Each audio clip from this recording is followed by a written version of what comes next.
Hello student, welcome to our channel. Student, आज हम लोग करेंगे एक्सरसाइज 8.1 क्वेश्चन 8। इसमें एक ही मेथड जा रही है, हर एक क्वेश्चन एक अपनी प्रैक्टिस है। तो 8 भी एक ऐसी टाइप का क्वेश्चन है जो हमने पहले की है, तो इसको देख लेते हैं। तो question is if 3 cot A equal to 4 then check that 1 minus tan square upon 1 plus tan square equal to cos square minus sin square है कि नहीं। मतलब चेक करना है कि जो इसकी वैल्यू आएगी वो इसकी वैल्यू के इक्वल है कि नहीं। चलो स्टूडेंट, पहले तो जो स्टेप होता है पाइथागोरस लगाएंगे, मिसिंग साइड फाइंड करेंगे। तो 3 cot A इक्वल टू 4 तो होगा cot A equal to 4 upon 3, और cot की फॉर्मूला स्टूडेंट पता है एडजेसेंट अपॉन ऑपोजिट। तो एडजेसेंट इज 4x, ये a है, इसका ये एडजेसेंट साइड होगा 4x और ये ऑपोजिट साइड 3x। ये पाइथागोरस रूल जो क्वेश्चन में लगाते हैं हम लोग, यहाँ पर पाइथागोरस लगाएंगे। हाइपोटेनस स्क्वायर फाइंड करना है, तो perpendicular is 3x plus 4x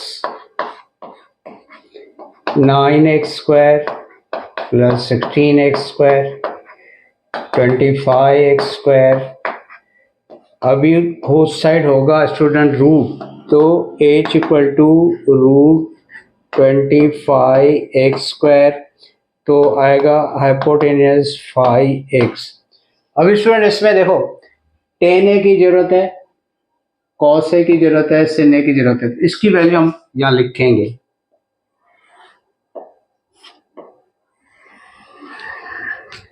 तो पहले स्टूडेंट ये हाइपोटेनस 5x से मैं लिख देता हूँ। पहले tan a की वैल्यू लिखते हैं, tan a equal to opposite upon adjacent 3x upon 4x, तो इसको सीधा लिख देते हैं 3 upon 4। Then sin a is opposite upon hypo, तो 3 upon 5। Then cos a equal to student adjacent upon hypo, यानी 4 अपॉन 5। ठीक है, तो स्टूडेंट ये वैल्यू जो चाहिए हमने यहाँ लिख ली। अभी पहले इसका आंसर निकालते हैं, फिर इसका निकालेंगे, फिर देखेंगे दोनों इक्वल आ रहे हैं कि नहीं। चलिए स्टूडेंट, पहले इसको लेते हैं लेफ्ट साइड को। Left hand side 1 minus tan square a upon 1 plus tan square a। तो स्टूडेंट tan a की वैल्यू 3 अपॉन 4, तो यहाँ tan a की जगह मैं लिखूंगा 3 अपॉन 4। तो 1 minus 3 upon 4 whole square upon 1 plus 3 upon 4 whole square. अब स्टूडेंट दोनों के स्क्वायर को सिंप्लीफाई करेंगे, तो 1 माइनस 9 अपॉन 16, नीचे 1 प्लस 9 अपॉन 16।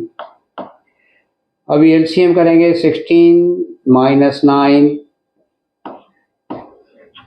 अपॉन 16 और अपॉन में 16 plus 9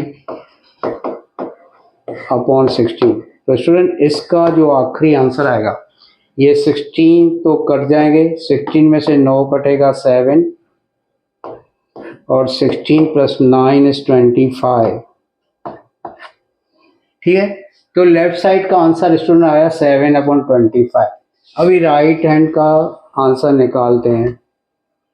right hand side cos square a minus sin square a। ठीक है, cos स्क्वायर की value student 4 upon 5 whole square, और sin की वैल्यू 3 अपॉन 5। इसका होगा 16 अपॉन 25, इसका होगा 9 upon 25।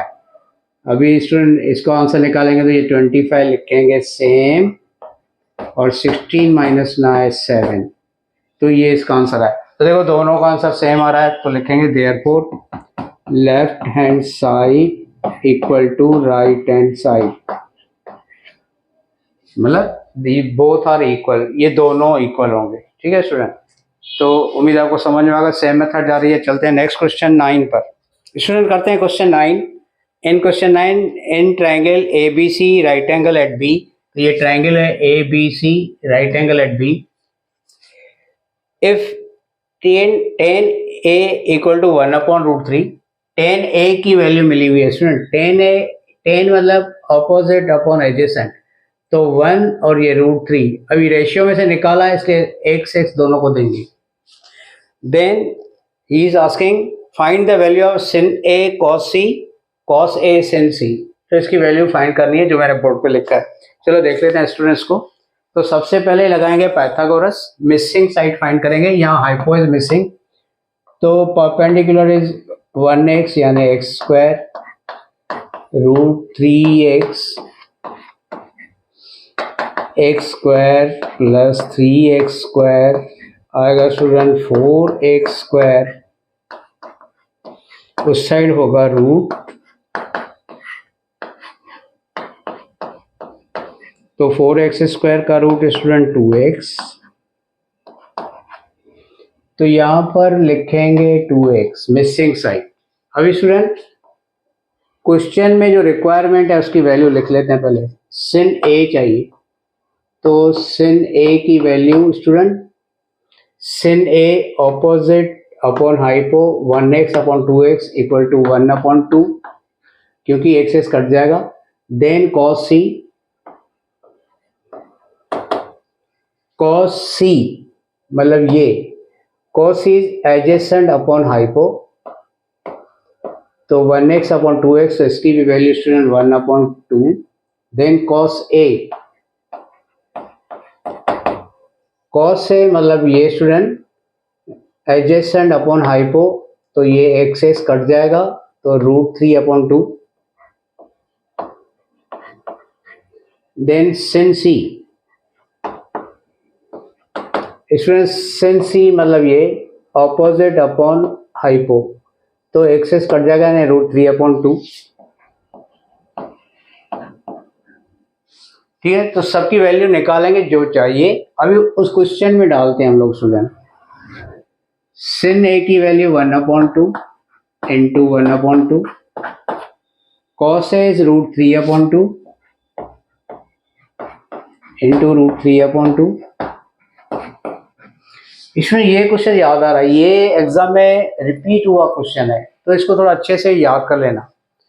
Then 1 into 1 is 1/4, √3 into √3 is 3/2, 2 या 4। फिर ये सेम नीचे, तो एक बार और ऊपर ये प्लस करेंगे, तो इसमें आएगा आंसर 4/4, 4 कट, तो आंसर इज 1। तो इसका आंसर आएगा 1। स्टूडेंट आपको समझ में आया होगा, और इसको इम्पोर्टेंट लिख लो क्योंकि ये एग्जाम में 2-3 बार रिपीट हुआ है। चलते हैं अगले क्वेश्चन पर। चलो देख लेते हैं क्वेश्चन 10। स्टूडेंट क्वेश्चन 10 में दिया हुआ है in triangle P Q R, right angle at Q, P Q five, P R plus Q R equal to 25। Find this 3 ratio sin p, cos p, tan p। चलो student को देख लेते हैं। तो देखो स्टूडेंट, इन दो साइड का सम दिया है, तो हम लोग इसमें से किसी भी साइड को x बोल देते हैं। जैसे मैं पी आर को x बोल देता हूं, तो P R plus Q R equal to 25, तो क्यू आर की वैल्यू आएगी 25 माइनस x। ठीक है स्टूडेंट, अभी स्टूडेंट यहां पर भी यानी एक साइड तो मिसिंग है, जैसे ये दोनों साइड का सम दे रखा है। अभी ये दोनों साइड फाइंड करने के यहाँ पर स्टूडेंट पाइथागोरस लगाना पड़ेगा, तो पाइथागोरस लगाते हैं। h² equal to perpendicular square plus base square. h की value x, perpendicular is 25 minus x, और बेस इज 5, तो आएगा x²। यहाँ पर स्टूडेंट आइडेंटिटी, स्टूडेंट ये आइडेंटिटी याद करो, होल स्क्वायर की आइडेंटिटी बहुत एक्सरसाइज में चैप्टर में ये दिखेगा, इसको याद कर लो। 25 का स्क्वायर 625, देन ये minus 2 into this 50x, then plus x square, then 25. Student both side x square है, इसको निकाल देंगे। अभी जो बच रहा है इसमें 625 और 25 को प्लस करेंगे और ये माइनस 50x, तो मैं लिख रहा हूं यहां पर 625 25 650। स्टूडेंट इस साइड कुछ नहीं बचा तो मैं 0 लिख रहा हूं पहले, फिर इक्वल टू, फिर 650, then minus 50x, minus 50x इस साइड आ गया तो प्लस 50 अपॉन में जाएगा, 0 0 कट, 5 1 टाइम, 5 13 टाइम, तो ये x हुआ, मतलब ये हुआ हाइपोटेनस, मतलब h की वैल्यू 13, यानी हाइपोटेनस 13, और जो पी क्यू आर साइड हुआ वो है 25 माइनस एक्स, 25 माइनस 13, तो ये आएगा 12। तो स्टूडेंट यहाँ हम लोग लिखेंगे 12। ये लिखने के बाद अभी जो 3 रेशियो उन्होंने पूछा है, पहली सिन साइन पी, अब इसमें साइन पी पता है, ऑपोजिट अपॉन हाइपो, तो ऑपोजिट 12 और हाइपो 13, तो 12 upon 13, then cos P, cos P student adjacent upon hypo, तो 5 upon 13, then student tan P, tan P opposite upon adjacent, perpendicular upon base, तो 12 upon 5। तो ये question अच्छे से देख लेना, इसमें आइडेंटिटी की जरूरत पड़ रही है, यहीं पर बच्चे गलती करते हैं, आइडेंटिटी गलत लगा देते हैं, तो उनको समझ, इनका स्क्वायर इसका स्क्वायर कर लेते हैं, मिडिल टर्म भूल जाते हैं, तो इसको थोड़ा अच्छे से देख लो। चलते हैं नेक्स्ट क्वेश्चन पर। तो इसमें क्वेश्चन 11 इस एक्सरसाइज का लास्ट क्वेश्चन करते हैं। State whether the followings are true और फॉल्स, जस्टिफाई योर आंसर। तो कुछ स्टेटमेंट दे रखे हैं और हमने बताने हैं कि ट्रू है फॉल्स है। इसमें फर्स्ट स्टेटमेंट की ओर चलते हैं। लिखा है the value of 10a is always less than 1। इसमें value of 10a is always less than 1, ये ट्रू नहीं है, क्योंकि जैसे 10a की फॉर्मूला है opposite side perpendicular upon base, तो कई बार स्टूडेंट परपेंडिकुलर बेस इक्वल होते हैं, देन 10a की वैल्यू 1 हो जाएगी। कई बार perpendicular greater than base, then 10a की वैल्यू 1 से ग्रेटर होगी। कई बार base is greater than perpendicular, तो 10a की वैल्यू 1 से लेस होगी। तो ये 10a की जो वैल्यू होती है 1 भी हो सकती है, 1 से ग्रेटर भी हो सकती है, 1 से लेस भी हो सकती है। So this statement is false. तो 10a की value always less than 1 is false. चलते हैं नेक्स्ट पर। sec a equal to 12 upon 5 for some value of angle a। Student sec a की फॉर्मूला हमने देखी है, hypo upon adjacent side, hypo upon adjacent side. Hypo मतलब greater number than, numerator is always greater than the denominator. इसका मतलब your sec a की value हमेशा 1 से ज़्यादा होती है। तो अगर ये रेशियो हम लोग कंपेयर करेंगे, 12 अपॉन 5 की वैल्यू 1 से ग्रेटर है, तो ये सही है। So statement second is correct, क्योंकि sec a में जो डिनोमिनेटर की वैल्यू है वो हाइपोटेनस, न्यूमरेटर हमेशा हाइपोटेनस होता है, उसकी वैल्यू हमेशा बड़ी आती है। So second statement is true. चलते हैं थर्ड पर। cos a is the abbreviation used for the cosecant of angle a। इसलिए ये एब्रीविएशन आपने याद करना है, कभी कभी आ जाते हैं एग्जाम में। तो cos a is the abbreviation of cosine, cos is abbreviation of cosine and not cosecant। cosecant name है और उसका जो एब्रीविएशन है cosec है। So this statement is false. Then number 4, cot A is the product of cot and A। तो student cot A is one symbol, or cot and a are not separated, they cannot be separated, so this statement is false.